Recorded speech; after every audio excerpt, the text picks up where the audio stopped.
Olá, alunos e alunas, estudantes de Química.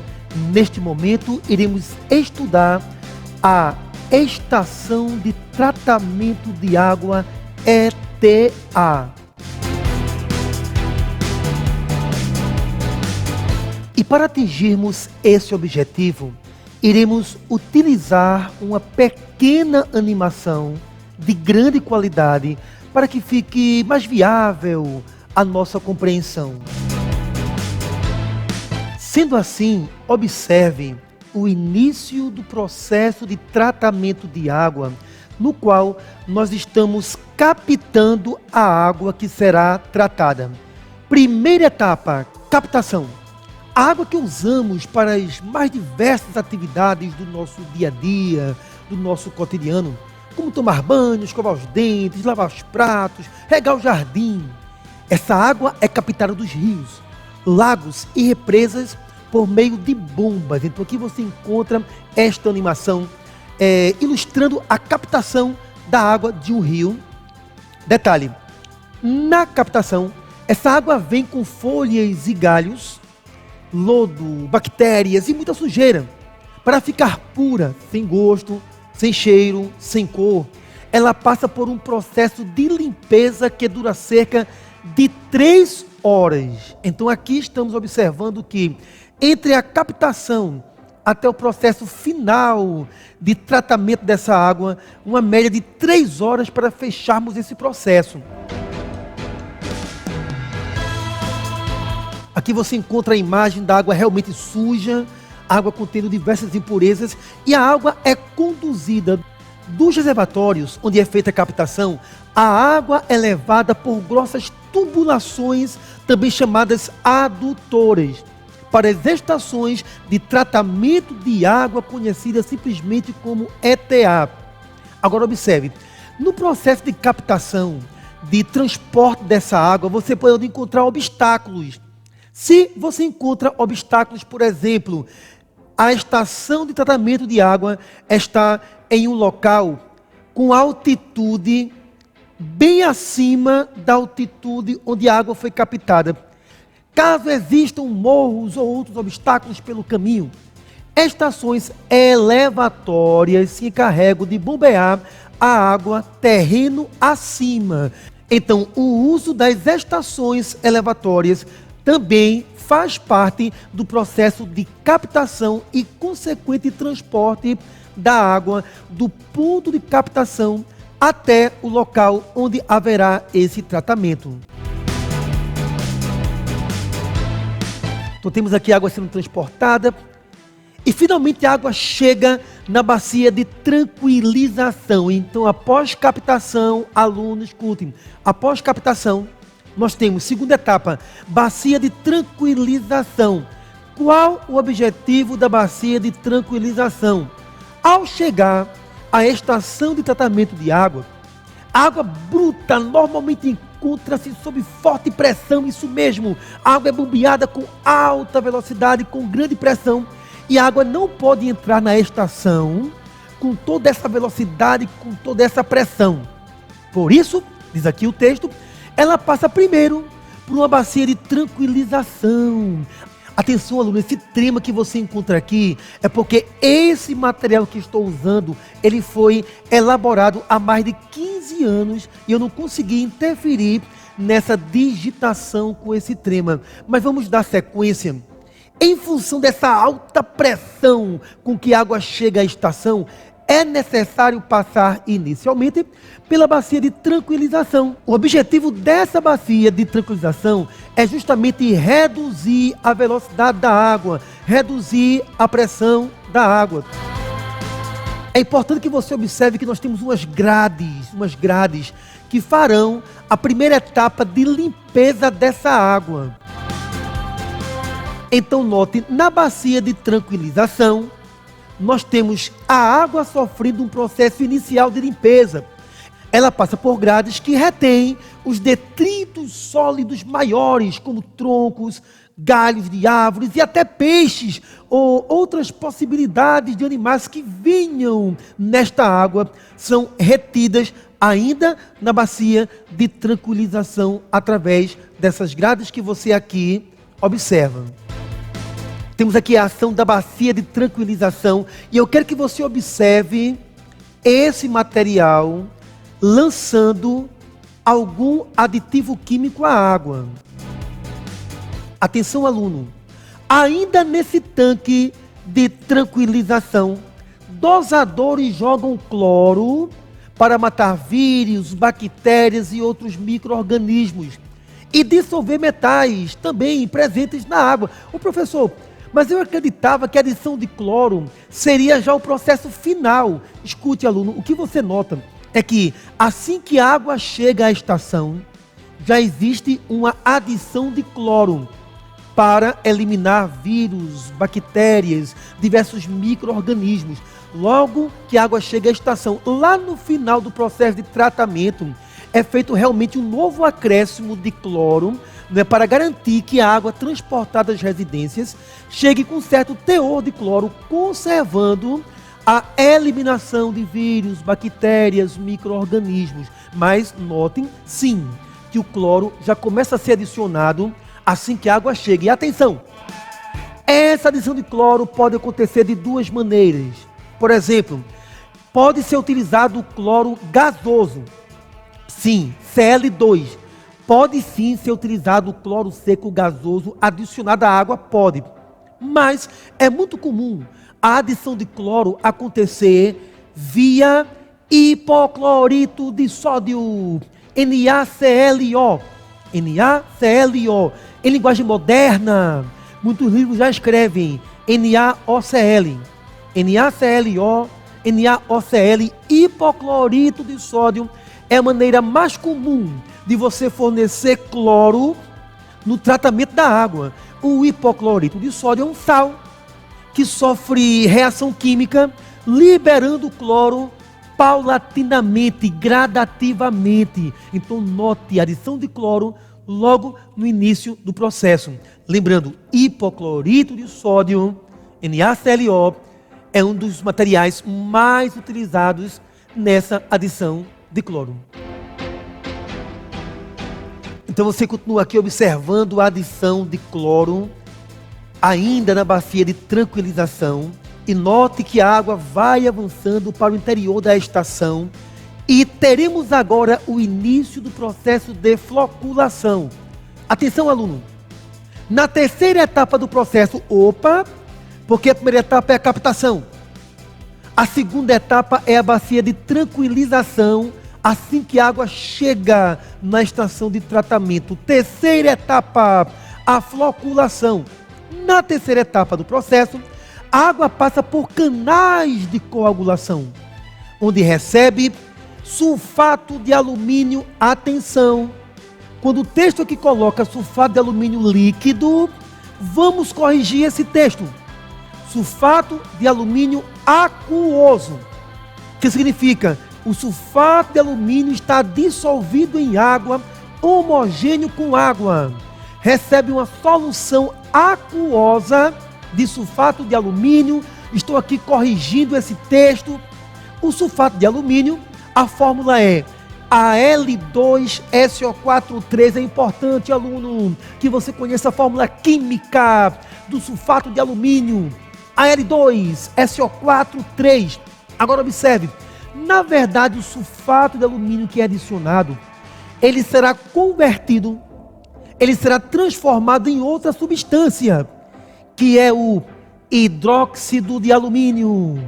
Sulfato de alumínio reage originando hidróxido de alumínio, que dá ao sistema um aspecto gelatinoso. E esse aspecto gelatinoso, ele vai aglomerar a sujeira, é isso mesmo. Partículas muito pequenas que você nem consegue enxergar, partículas minúsculas de sujeira começam a se aglomerar em função do aspecto gelatinoso do hidróxido de alumínio. E essas partículas, quando se aglomeram, elas coagulam, formando flóculos maiores.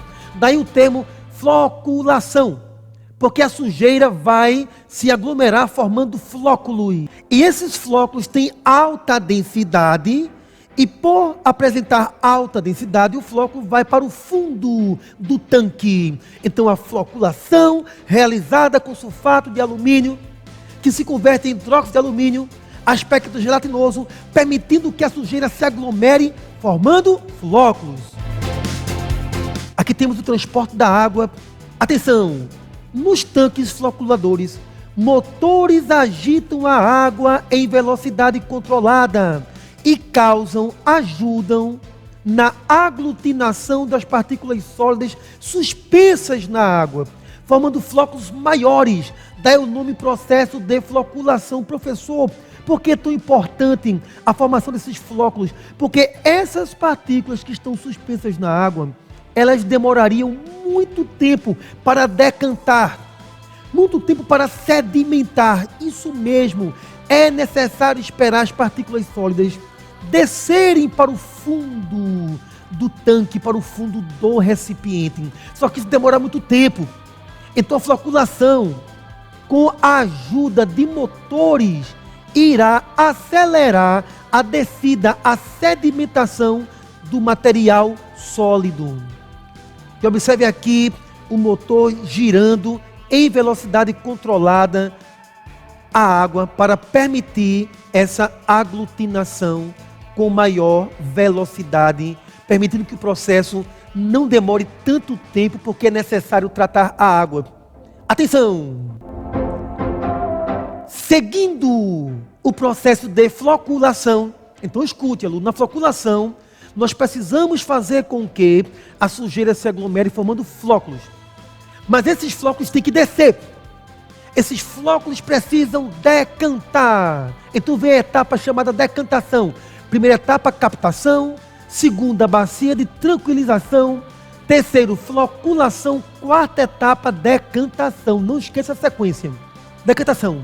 No tanque de floculação, a água segue para os decantadores, uma espécie de piscina a céu aberto, onde fica por cerca de 90 minutos. Isso varia muito de estação para estação. Então a água fica na piscina, a céu aberto, por cerca de 1h30.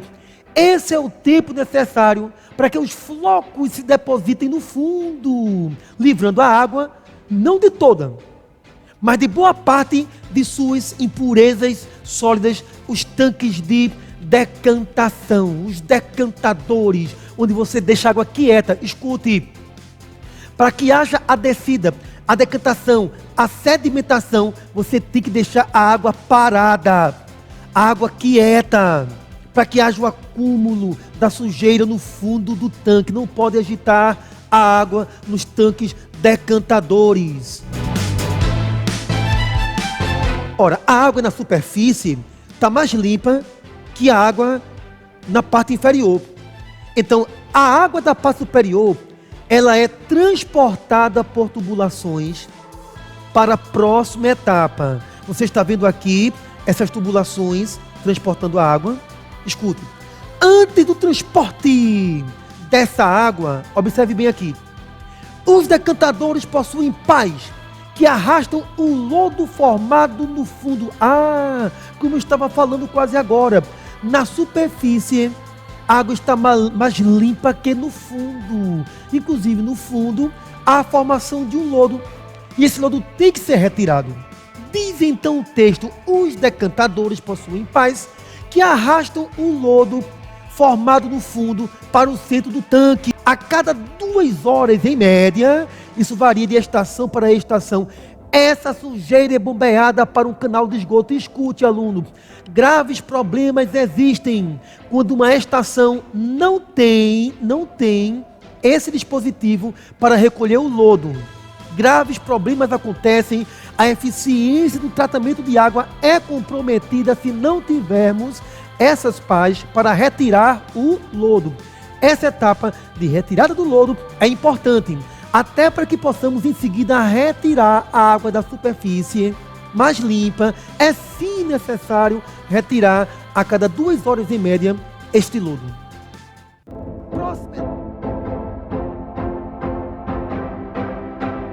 Próxima etapa é a filtragem. Filtragem da água. Canaletas localizadas na parte superior dos decantadores Conforme dito anteriormente, captam novamente a água da superfície. Olhe bem, a água captada é preferencialmente a superficial, que segue agora para os filtros verticais. E chegamos então, estudante, à etapa de filtragem da água. Esses filtros são formados por camadas de carvão, areia, pedregulho e cascalho. Atenção, olha a sequência: carvão, areia, pedregulho, cascalho. A sujeira que restou da fase anterior de decantação agora fica aprisionada nos filtros. Logicamente que esses filtros precisarão de tempos em tempos sofrer um processo de limpeza, mas a filtragem é feita de forma vertical. Eu repito a sequência comum das camadas. Você encontra carvão, areia, pedregulho e cascalho para reter o pouco de material sólido, de sujeira que ainda exista, não é, que veio ainda dos tanques de decantação.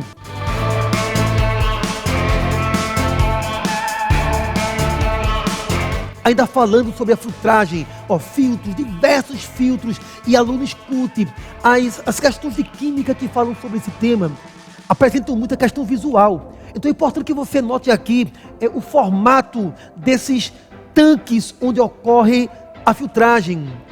A vida útil dos filtros utilizados numa estação de tratamento de água varia de 20 a 30 horas. Isso depende também do fabricante do filtro, da estação. Esses tempos aqui estabelecidos são uma média, podem ser maiores ou menores. Depois desse período, são lavados para a retirada da sujeira que ficou retida nesses tanques. Processo de filtragem. Vamos reforçar a sequência. Anota: captação, bacia de tranquilização, floculação. Após floculação, decantação. E após decantação, a filtragem em filtros verticais.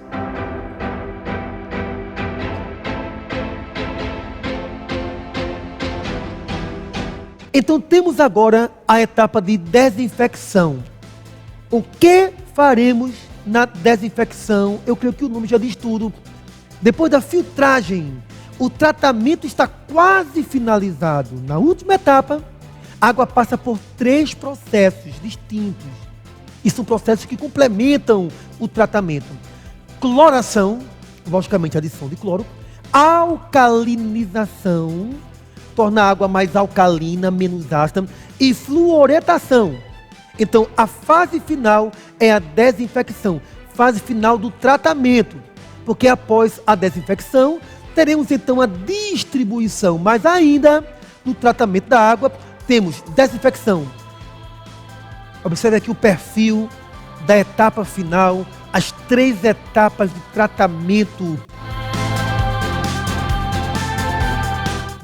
Vamos então falar da cloração. Logicamente, a adição de cloro serve inclusive para manter um teor residual desse produto, garantindo que a água estará livre de micro-organismos patogênicos, causadores de doenças, quando chegar à casa dos consumidores. Lembrando, aluno, que existem 2 maneiras mais comuns de realizar a adição de cloro. Você pode usar o cloro gasoso, mas também é comum usar o cloro na forma de hipoclorito de sódio, NaClO. É um sal, uma substância que em solução aquosa é adicionada ao sistema. Você pode também adicionar o cloro na forma de hipoclorito de sódio sólido sobre a água, em quantidades previamente medidas de acordo com o volume que será tratado.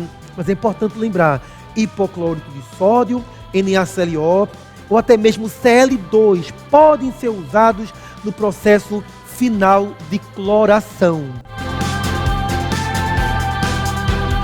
Então a água permanece seguindo para o tratamento, e ainda na desinfecção nós teremos agora a alcalinização.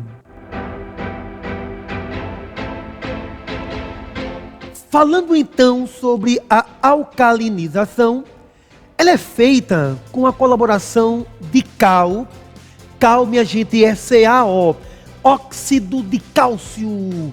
CaO, óxido de cálcio, é a substância química aqui conhecida como cal. Atenção, existe também a possibilidade dessa alcalinização ser realizada com, por exemplo, carbonato de sódio também pode ser utilizado, porque é um sal de caráter básico, mas aqui o texto nos informa o uso da cal, que é um material básico, óxido de cálcio, para alcalinização, ou seja, aumentar o pH da água.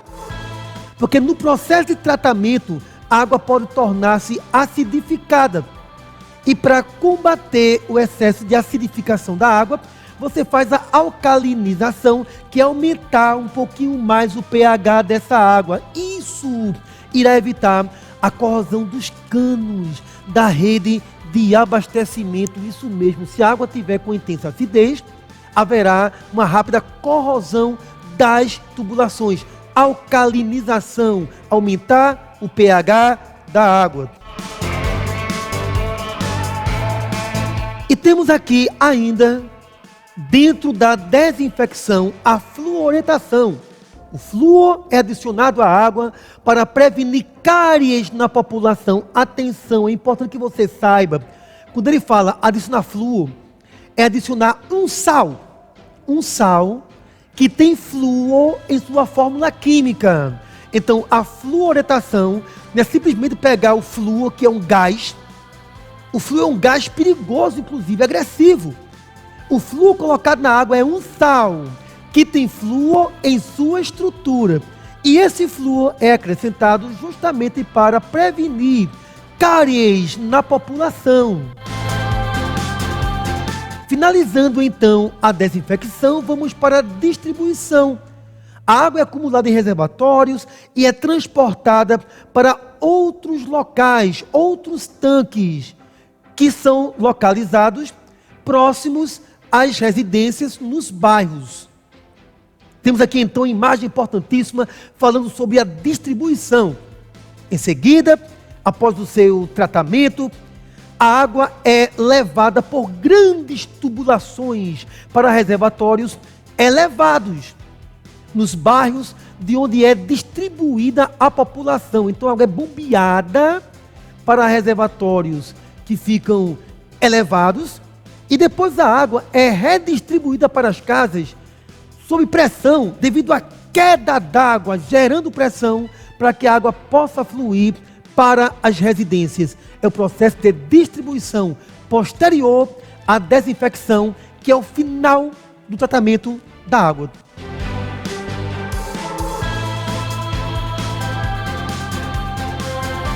Conclusão. Segundo o IBGE, Instituto Brasileiro de Geografia e Estatística, 80% dos brasileiros têm acesso à água tratada. Lembrando que esse dado não é o dado de 2022. Aqui estou apenas trazendo para vocês que o IBGE afirma que bem mais que metade da população brasileira já tem acesso à água tratada. Não temos ainda, estamos longe de atingir 100% dos brasileiros com acesso a essa água, mas é importante políticas públicas para proporcionar um percentual muito próximo dos 100% de toda a população com acesso à água tratada. Estudante, eu espero então que você tenha aproveitado bastante esse comentário, essas ilustrações acerca do tratamento da água, que é sempre um tema atual, sempre um tema de grande importância dentro do seu conhecimento. Agradeço a todos pela presença nesse vídeo. Até a próxima análise, até o próximo tema, estudantes de Química.